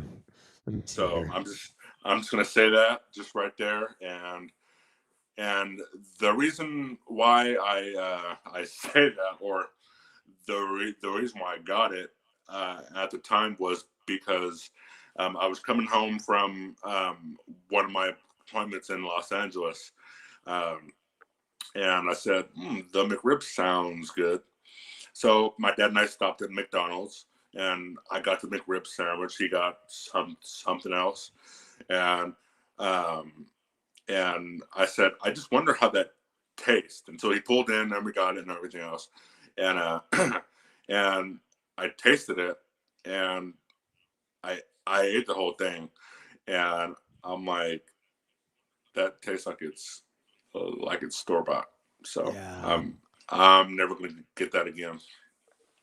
So I like. I mean, that's not saying that it was bad, because it wasn't bad, but you could just taste like the store boughtness of it, if that's a thing.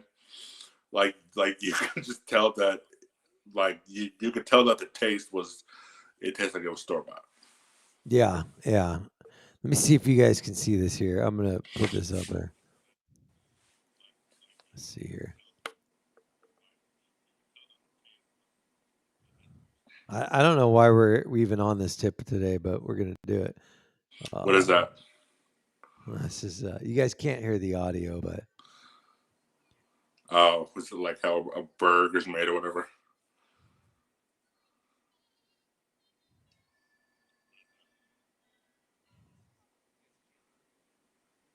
Is that from TikTok?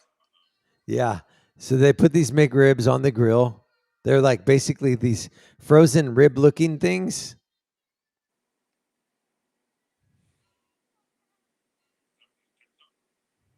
See, I told you it's store bought. Well, yeah, they're frozen. Everything's frozen. McDonald's. Dude, the freezers at McDonald's are bigger than the freaking dining room. They're huge. So they have these freezers full of these boxes of frozen meat like substances, right? And I wouldn't even call that meat. And yeah, I don't. So now they moved on to burgers, but basically, like, I was trying to find a video of how the McRib is made. Let's see here. I'm sure it's on YouTube. Oh, well, that's where you're on. Yeah. Yeah. They had it. See, McDonald's released their own video of how it was made. But I don't know if that's the one we wanted to see. Let's see here. Here we go. Video, fast food. Watch McDonald's prove that the McRib is actually food. Okay, hold on. Okay, so you guys can't hear the audio.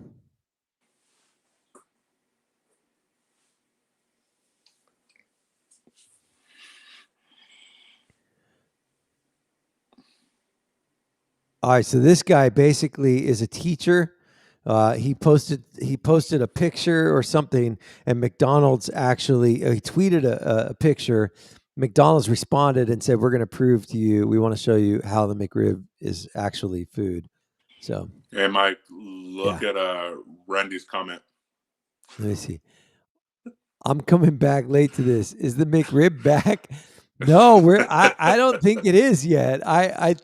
We were just Randy. I was talking about all the things I love at McDonald's. The McRib is one of them. I'm a fan of Big Mac, but also the McRib. But I'm just baffled at how McRibs are McRibs. Let's see here. So now they're taking him into the factory to show him how the McRib patties are made.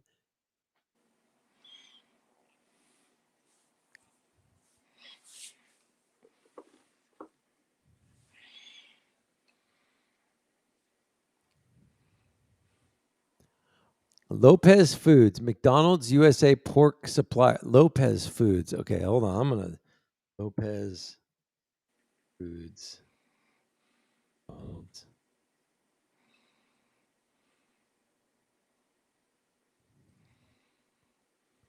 Okay, so I want to research this Lopez Foods. Like, this is a massive.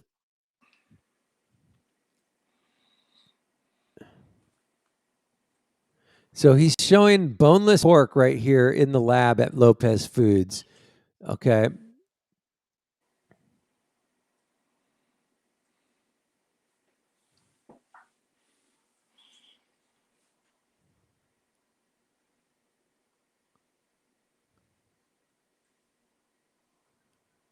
All right, so basically they're going to show how those real life pork patties turn into McRibs.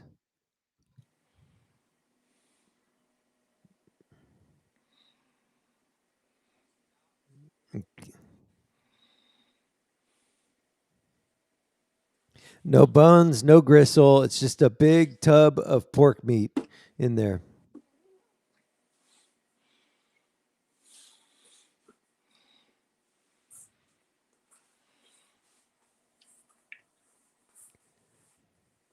So the guy was checking, and look at, they're just dumping these big vats of meat into this. Look at this. That's all meat. And they're just grinding it up.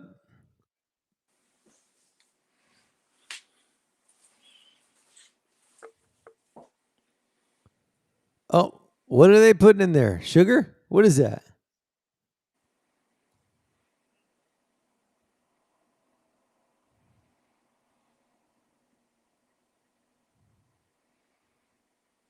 Okay, so he's just listing it out. Pork, water, salt, dextrose, which is a type of sugar, and preservatives, he says. Citric acid. What was the other one? Dude, this is, what did he say? BHA. What is BHA? BHA in food. Chemical call out. BHT and BHA. Closely related chemicals that are commonly used as preservatives. They are linked. They are linked to a wide range of health concerns, including organ system toxicity. Huh. Okay. It's used to prevent fats in foods from going rancid. And okay, so basically, it's a preservative that helps foods keep instead of spoiling, which which foods are meant to spoil if they're in their natural state, right? Yeah. And you probably want to consume them as close to their natural state as possible. So, okay, so basically they're dumping a bunch of crap in there that's really bad for us.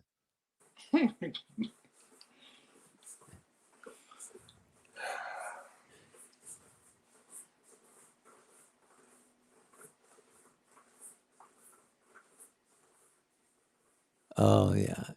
He says, okay, so all these ingredients, that's how you keep it flavorful, like my grandma's barbecue. And the guy says, yep, we're following the recipe, just like your grandma's barbecue. Nope, definitely not. I've been to my grandma's for a barbecue, and I can tell you, I've never seen a conveyor belt at her barbecue or any kind of laboratory.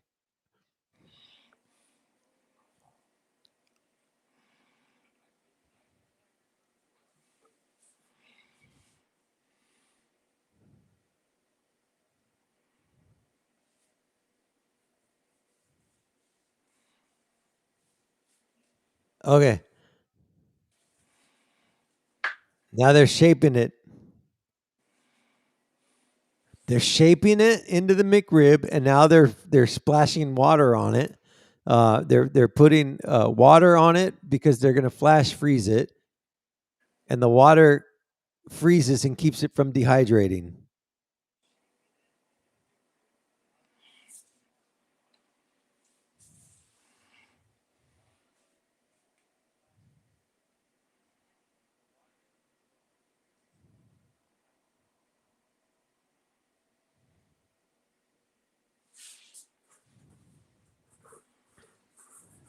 Okay, so now they're cooking it.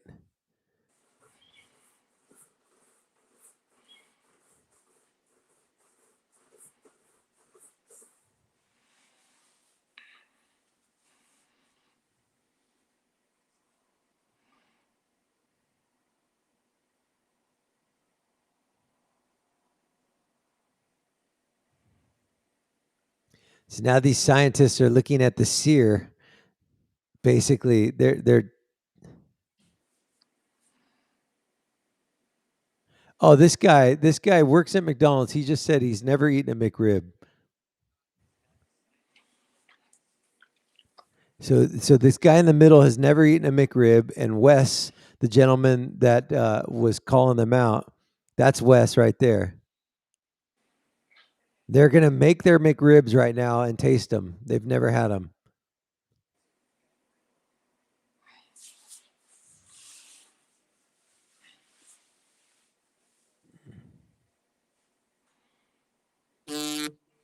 McRibs are so good.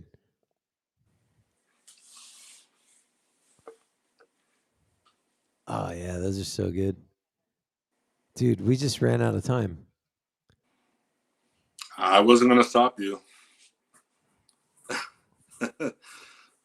Oh yeah, dude, those McRibs are bomb. Randy likes the McRib too, probably. Oh gosh. All right, I'm gonna post this. Hold on, let me put this in the chat. Dude, just so you know, those McRibs are not on the diet plan. Oh, they could be after your 75 hard challenge is over. I'm not even going to go there. I thought about like, okay, what's the one thing that I'm looking forward to after the 75 days is up? The biggest thing is cheese. Like, I can't wait to have a nice piece of cheese. Are you serious? Yeah, I love cheese. I thought you were going to go for a beer. You know what? I mean, maybe, but cheese to me seems like I want cheese more than anything. You ought to have that peanut butter beer that I had on Friday night. The Belching Beaver? Yeah. Yeah. I'll try that one. We ought to go out and have that. I'm down. Yeah, I'll go out and have a beer with you. But the problem is everybody wants to go out and have a beer. It's like before you know it, you're out and having a beer, breakfast, lunch, and dinner with somebody. So just about everybody, yeah. Yeah, exactly. All right, man. It's 9:00. I don't think obviously Joe Farley got tied up on the phone, so he didn't make it with us today. But we'll try to get him in here this week at some point. All right, what do you got going on? Nothing. I'm just relaxing. Okay. Well, you go do your thing. I'll go do my thing, and then we will reconvene later. All right, sounds good. All right. I hope everybody has a great Monday. The sun is shining. It's starting to warm up, and so let that be your compass. Follow the sun. We'll talk to you guys later.